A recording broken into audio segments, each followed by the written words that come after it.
আমাকে বাধ্য করো না, আমাকে বাধ্য করো না তোমাকে মন থেকে উঠিয়ে দিতে, তোমায় ভুলে যেতে, মুখ ফিরিয়ে নিয়ে সরে যেতে।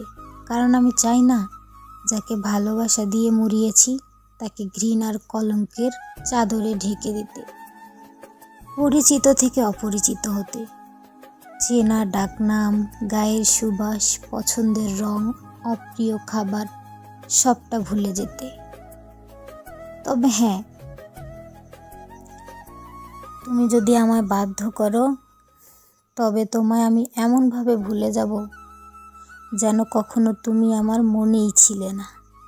জানো তো, বাধ্য করলে আমি ঘৃণাও করতে পারি, বুকের সবটুকু সাহস দিয়ে বলে ফেলতে পারি ভালোবাসি না তোমায়। চোখ বন্ধ করে বলে দিতে পারি চলে যাও, দরকার নেই সেই ভালোবাসার, যা বারংবার ভুল প্রমাণিত হয়েছে, কষ্ট দিয়েছে, প্রতারণার দুঃসাহস দেখিয়েছে। তাই আমায় ভুল করেও বাধ্য করো না তোমায় ভুলে যেতে। তোমায় ভুলে যাব, ঘৃণায় রাখবো, অপরিচিত থাকবো।